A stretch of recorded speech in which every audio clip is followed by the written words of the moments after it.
तो दोस्तों, क्या आप एक ऐसे स्टूडेंट हो जो मिड टर्म एग्जाम में 90% स्कोर करना चाहते हो और बोर्ड एग्जाम में 60% लाना चाहते हो, या फिर आप एक ऐसे स्टूडेंट हो जो मिड टर्म में कम लाए वो चलेगा, 60% के आसपास भी आएगा तो भी चलेगा, लेकिन असली खेल बोर्ड में दिखाना चाहते हो, यानी बोर्ड एग्जाम में अबाउ 90% स्कोर करना चाहते हो? बताओ मुझे कमेंट करके, I am waiting for you guys. चलो, हो गया कमेंट? चलो ईमानदारी से कमेंट करना कि एक्चुअल में आप क्या करना चाहते हो। ठीक है दोस्तों, तो दोस्तों ये वीडियो जो है इसी बारी में है, क्योंकि इस वीडियो के थ्रू मैं आपको कुछ ऐसी चीजें बताने वाला हूं जो आपको बहुत ज्यादा सोचने में मजबूर कर देगा कि वाकई में ये जो मिड टर्म एग्जाम्स का जो अभी ये डर चल रहा है, ये जो खौफ चल रहा है ना, इसको कैसे टैकल किया जाए। क्या वाकई में ये जो मिड टर्म एग्जाम है ये इतना ही ज्यादा इंपॉर्टेंट है?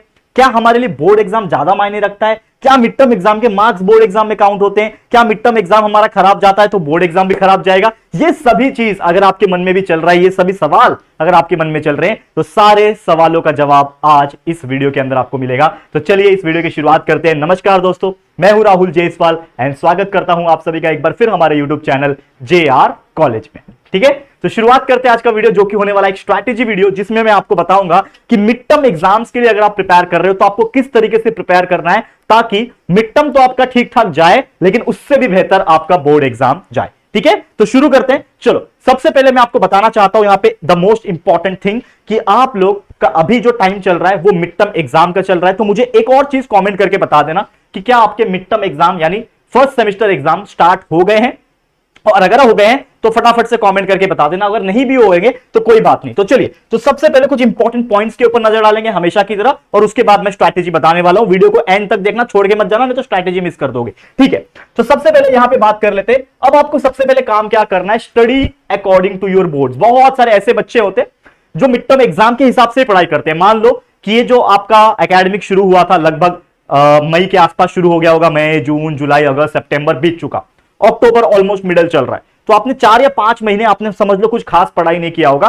तो बच्चे क्या सोचते हैं कि चलो अभी तो मिड टर्म एग्जाम आ रहा है, तो जो भी चैप्टर्स मिड टर्म एग्जाम में आने वाले, मान लो 5-6 चैप्टर्स आने वाले हर एक सब्जेक्ट के, चाहे आप साइंस के बच्चे हो चाहे कॉमर्स के बच्चे हो, ये दोनों के लिए कॉमन होने वाला है। अगेन मैं बताना चाहता हूं, तो मान लो कि आप ये देख रहे हो, ठीक है, वीडियो, तो उसके पहले आपको एक थॉट आया होगा कि यार कहीं ना कहीं मेरा 4-5 महीने से इतना खास प्रिपरेशन हुआ नहीं, तो चलो मिड टर्म एग्जाम आ रहा है, इसमें मैं एकदम फोड़ दूंगा।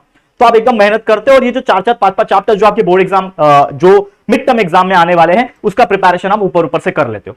तो हो सकता है कि आपने जब ऊपर ऊपर से मिड टर्म एग्जाम्स के लिए वो चैप्टर्स को पढ़ लिए, तो होता यह है कि हम शायद मिड टर्म एग्जाम में तो ठीक ठाक मार्क्स ला देंगे, लेकिन फिर उस चीज को हम भूल जाएंगे क्योंकि उस चीज का कॉन्सेप्ट हमने नहीं पढ़ा।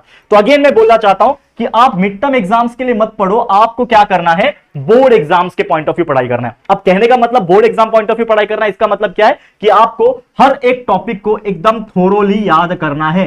जैसे मान लो कि आप साइंस स्ट्रीम के बच्चे हो, तो आप फिजिक्स पढ़ रहे हो, केमिस्ट्री पढ़ रहे हो, मैथ्स पढ़ रहे हो, बायो पढ़ रहे हो, जो भी सब्जेक्ट जो भी टॉपिक पढ़ रहे हो, आपको उस तरीके से पढ़ना है कि आप सिर्फ एक ही बार उसको पढ़ोगे तो आपको वो 2-3 महीने, अगले 3-4 महीने तक, और जब तक बोर्ड एग्जाम नहीं होता तब तक वो चीज याद ना रहे, तो उस हिसाब से पढ़ना है। Study the hard topics. अब बच्चे क्या करते हैं, मिड टर्म एग्जाम आ रहा है, चलो यार हार्ड टॉपिक तो स्किप करते हैं, इजी इजी पढ़ लेते हैं, जो एग्जाम में आएगा वो पढ़ लेते हैं, कर लेते हैं। मिड टर्म एग्जाम तो हो गया, अरे मैंने 60% निकाला, 70% निकाला मिड टर्म एग्जाम में, लेकिन उस चीज का फायदा है क्या? उस मिड टर्म एग्जाम में स्कोर करके आपको क्या मिल जाएगा? आपको अवार्ड तो मिलेगा नहीं। ठीक है, और सबसे इंपॉर्टेंट चीज कि भाई ये जो मिड टर्म एग्जाम जो आप अभी दे रहे हो या फिर देने वाले हो 2-4 दिनों के अंदर, या फिर जो प्रीलिम्स एग्जाम होगा दिसंबर एंडिंग में, जनवरी स्टार्टिंग में, इसको एक बता दूं कि ये एक ट्रायल बॉल होता है। इसमें चाहे आपने 6 मारा, चाहे आप 0 पे आउट हो गए, कुछ फर्क नहीं पड़ता। कहने का मतलब mid term exam marks and prelim exam marks doesn't count in your main exam, यानी बोर्ड एग्जाम में काउंट नहीं होता। तो 12वीं के स्टूडेंट, आप लोग का तो वैसे भी इस बार बहुत जल्दी एग्जाम हो रहा है। हर साल 21 फरवरी को होता था, 21-22 से शुरू होता था, इस बार 11 तारीख से शुरू हो रहा है। मतलब 10 दिन तो वैसे ही कट हो गए आपके। वैसे ही आपके पास कम टाइम है, अक्टूबर मिडल आ गया, अक्टूबर 15 दिन में खत्म हो जाएगा, नवंबर दिसंबर मात्र 2.5 महीना टाइम है आपके पास, ठीक है, पढ़ने के लिए और सब चीज रिवाइज करने के लिए। तो ये तो 2-2.5 महीने में जो भी करना है वो करना है। तो इसका मतलब ये है कि आपका फोकस आपके बोर्ड एग्जाम पे होना चाहिए और उसके हिसाब से आपकी प्रिपरेशन आज से ही होनी चाहिए। बस ये तो बीच में जो मिड टर्म एग्जाम चल रहा है ये तो आप ऐसे ही पार कर जाओगे।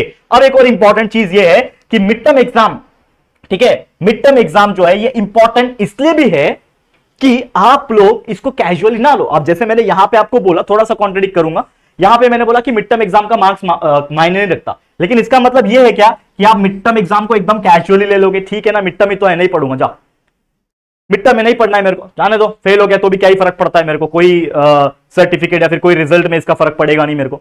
तो अगर आप ऐसा सोचोगे तो भी गलत है। क्यों?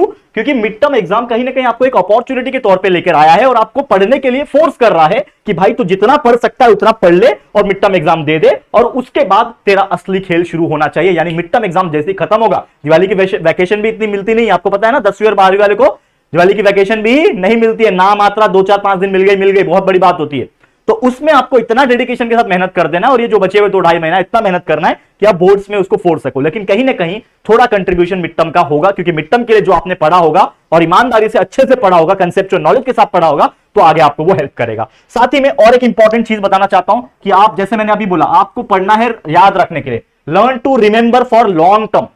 इफ यू आर स्टडिंग कि आज मैंने ऊपर ऊपर से पढ़ लिया, देख लिया खाली, और मिड टर्म एग्जाम देके आ गया, मिड टर्म एग्जाम के अगले दिन आप भूल गए जो पढ़ा आपने, तो उसका कुछ फायदा नहीं। क्योंकि भले ही आपने मिड टर्म एग्जाम अच्छे से लिखा होगा, लेकिन उसका कुछ फायदा नहीं, क्योंकि आपको वो टॉपिक्स को दोबारा याद करना पड़ेगा फॉर द बोर्ड एग्जाम। तो ये टाइम वेस्ट नहीं है तो और क्या है। तो ये मत करो। आप जब भी पढ़ने बैठ रहे हो, आज भी पढ़ रहे हो, मान लो कल आपका फिजिक्स का पेपर है, कल आपका बीके का पेपर है, कल आपका एसपी का पेपर है, तो आप जो भी आज पढ़ रहे हो उसको इस प्रकार से पढ़ो कि वो बोर्ड्स के लिए मेरे को काम आए, बोर्ड्स के हिसाब से पढ़ो। मैं अगेन बार बार I am repeating my words. और last but not the least, अगर मैथ सब्जेक्ट है, जैसे मान लो कि आपका साइंस स्ट्रीम है और उसमें मैथ्स होगा, और आपने कॉमर्स स्ट्रीम लिया या फिर उसमें भी मैथ्स होगा, तो मैथ्स को जितना प्रैक्टिस कर सकोगे अपने हाथों से प्रैक्टिस करना, because practice is very important. बच्चे क्या करते हैं, ऊपर ऊपर से देख लेते हैं।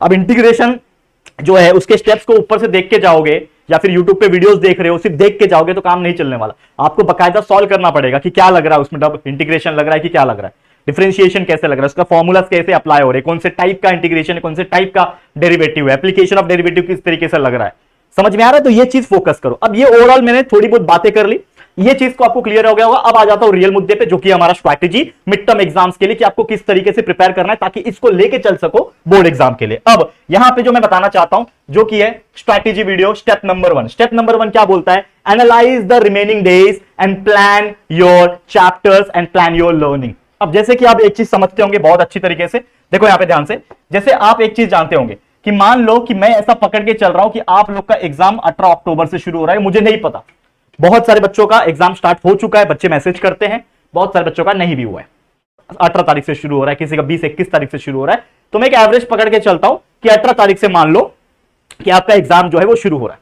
अब 18 अक्टूबर हो गया, 19 अक्टूबर हो गया, ठीक है, 20 अक्टूबर हो गया, ठीक है, मैं थोड़ा सा डेट लिख देता हूं, ठीक है, या फिर सिंपली सी बात है, मंथ लिख देता हूं, ठीक है, 21-10, 22-10 एंड 23-10, ये बहुत बेसिक तौर पे लिख दिया। अब मान लो 18 से आपका पेपर शुरू हो रहा है, और 18 का जो आपका पहला पेपर है, ठीक है, वो आपका पेपर है इंग्लिश का, ठीक है, होता है ना 12th स्टैंडर्ड में इंग्लिश, ठीक है।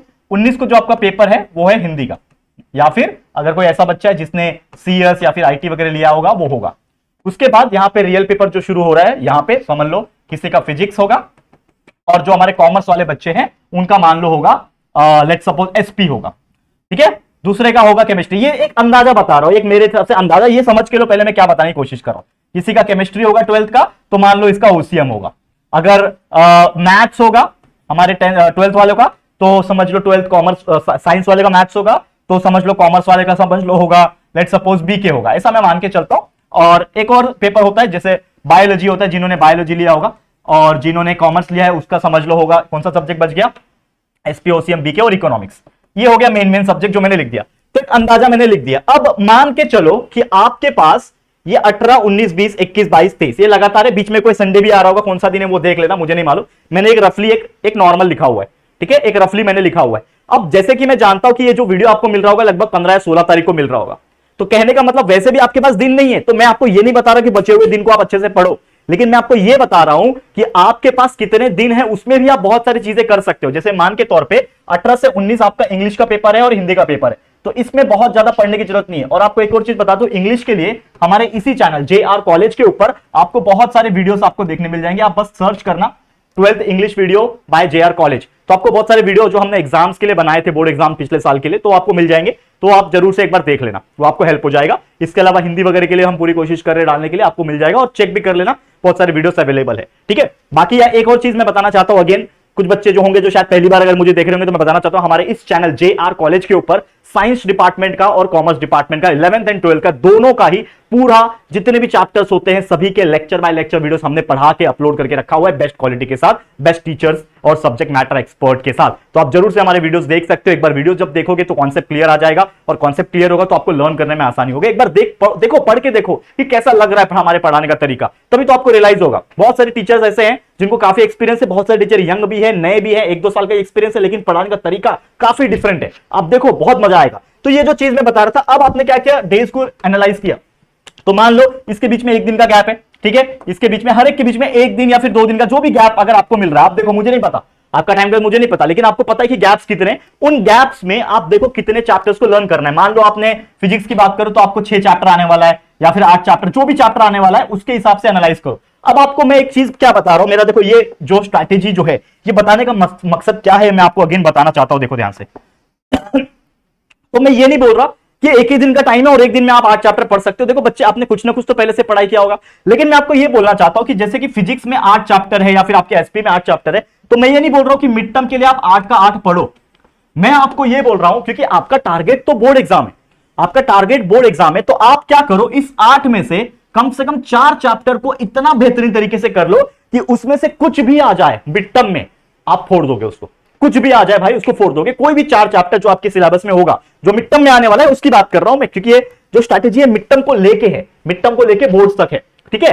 तो यहां पे आपको क्या करना है, वो 4 चैप्टर को इतना बेहतरीन तरीके से करना है। तो सोचो, अगर आप ऐसे ही हर सब्जेक्ट का 4-4 चैप्टर आपने बहुत बेहतरीन तरीके से कर लिया, और इतना बेहतरीन से कर लिया कि आपका ये पढ़ के पूरा हो गया, तो आपको कितना हेल्प होगा। तो मतलब मिड टर्म एग्जाम तक आपका लगभग, अगर हम बात करें, हर एक में एक एवरेज 16-16 चैप्टर है, एवरेज के तौर पे 16 चैप्टर्स में से अगर हम 4 से डिवाइड करते हैं, मतलब लगभग उसका 1/4 यानी 25 to 30% of the entire syllabus आपने मिड टर्म तक खत्म कर दिया है। ये आपका परमानेंट हो गया है। हो सकता है कुछ काबिल बच्चे ऐसे होंगे जिन्होंने बहुत पहले से थोड़ा बहुत पढ़ के रखा होगा, तो ये जो नंबर मैंने 30% की बोली है, ये 30% का 50% भी हो जाएगा, मतलब आधा से ज्यादा सिलेबस आपका मिड टर्म तक कंप्लीट हो जाएगा। अब आ जाएगा आपका स्टेप नंबर 2। स्टेप नंबर 1 में आपने एनालाइज किया, सोचा कि किसको कितना टाइम देना है, वो सोचो और उसके हिसाब से स्टार्ट करो। अब स्टेप नंबर 2 हमारा क्या बोलता है, स्टेप नंबर 2 बोलता है कि आपको अपना कॉन्सेप्ट क्लियर करना है। अब कॉन्सेप्ट क्लियर करने के लिए क्या, जैसे मैंने बोला कि आपको 4 चैप्टर पढ़ना है, तो क्या चारों चैप्टर के आपका कंसेप्ट स्ट्रांग है क्या, क्योंकि देखो सिर्फ क्वेश्चन आंसर डायरेक्ट जाके पढ़ोगे तो हो सकता है समझ में ना आए। परपेंडिकुलर एक्सिस थ्योरम होता क्या है वो आपको पता ही नहीं है, बस उसका डेरिवेशन को रट्टा मार के चल गए स्टेप्स को, तो कैसे काम चलेगा। मैथ्स इज डिफरेंट थिंग, चलो प्रैक्टिस लगता है उसके लिए, समझना और प्रैक्टिस अलग चीज है, लेकिन जो चीजें लर्न करने वाली चीजें हैं उसका कंसेप्ट समझना बहुत इंपॉर्टेंट है। और कंसेप्ट के लिए आप 2 चीज करो, एक टेक्स्ट बुक जरूर से रीड करना जो भी है, और साथ ही में हमारे यूट्यूब चैनल को आप फॉलो कर सकते हो, ठीक है। There are so many other YouTube channels, आपको फॉलो करना है, आप करो, कोई दिक्कत की बात नहीं है। बट मैं जो आपको बोल रहा हूं, आपको क्या करना है यहां पे, कि जो भी आप पढ़ाई कर रहे हो, या फिर आपने कहीं ऑफलाइन क्लासेस लगाया, या फिर आपने कहीं पे भी स्कूल पे जहां पे जा रहे हो, आप कॉलेज में जा रहे हो, वहां से जो कॉन्सेप्ट मिल रहा है वो कॉन्सेप्ट को पढ़ो। वो कॉन्सेप्ट को लर्न करना समझना बहुत इंपॉर्टेंट है। अगर आप हमारे चैनल से पढ़ते हो तो हमारे चैनल पे सारे वीडियोस अवेलेबल है, जैसे मैंने बोला हर सब्जेक्ट आपको मिल जाएगा, साइंस हो चाहे कॉमर्स हो, ठीक है। तो आपको क्या करना है, हर एक का कॉन्सेप्ट समझना है। वो जो 4 चैप्टर की मैंने बात किया, 5 चैप्टर की जो मैंने बात किया, 6 चैप्टर की बात किया, उसका कॉन्सेप्ट पूरा समझो। फिजिक्स का, केमिस्ट्री का, मैथ्स का, बायोलॉजी का, इंग्लिश और हिंदी एक अलग चीज है, लैंग्वेज है, चलो उसकी बात हम थोड़ी बाद में करेंगे, लेकिन फिर भी हमारे चैनल पे वीडियोस है वो आपको मिल जाएंगे। तो ये सब चीज को समझो। एसपी का क्या होता है, उसका फंडा क्या होता है, ओसीएम, बीके, इकोनॉमिक्स, तो उसके चैप्टर्स को एनालाइज करो और वीडियोस देखोगे, फास्ट फॉरवर्ड में देखो। मैं आपको रिकमेंड करता हूं, हमारे वीडियोस को आप 1.5x की स्पीड से देख सकते हो। यूट्यूब में स्पीड का ऑप्शन होता है, स्पीड पे देखो, बढ़ा के देखो, जिससे आपका बहुत वक्त बचेगा। बुक सामने रखना, जब भी वीडियो देखोगे बहुत अच्छे से समझेगा, मैं आपको बोलता हूं। तो ये आपको क्या करना है, स्टेप नंबर 2 में आपको ये चीजें को कंसेप्ट क्लियर करना शुरू करना है। एक बार आपने वीडियोस देखा, मान लो एक चैप्टर था, उसका आपने वीडियो देखा, उसका कंसेप्ट आपको मिल गया। अब उस वीडियो को देखने के बाद, कंसेप्ट क्लियर करने के बाद, जब तक उसके क्वेश्चन आंसर्स को लर्न नहीं करोगे, उसकी चीजों को समझोगे, न्यूमेरिकल्स को सॉल्व नहीं करोगे, तब तक कुछ मतलब नहीं है। तो उसका तीसरा स्टेप ये होता है कि लर्न थोरोली, उसको याद करना है, रटारट याद करो, रटारट प्रैक्टिस करो, जो करना है करो, लेकिन करो। That is the most important thing, and try to learn everything. ऐसा नहीं है कि एक चैप्टर आप फर्स्ट चैप्टर पढ़ रहे हो और फर्स्ट चैप्टर का सिर्फ और सिर्फ मेन चीज है, 4-5 क्वेश्चन याद कर रहे हो। तो मैं आपको यह बोलूंगा कि जितना हो सके ऑलमोस्ट 90 to 100% चीजों को लर्न करना, क्योंकि कब क्या आ जाए। और साथ ही में जो मोस्ट रिपीटेड क्वेश्चन होते हैं, जो board point of view important होते हैं, आपको पता है ना, रिपीटेड क्वेश्चन होते हैं जो बोर्ड्स में अक्सर रिपीट होते हैं, जो इंपॉर्टेंट क्वेश्चन है, और वो हर कोई जानता है। हमारे चैनल पे भी मिल जाएंगे, जेआर ट्यूटोरियल जो मेन चैनल उस पर भी मिल जाएगा, और इंटरनेट पे भी मिल जाएगा।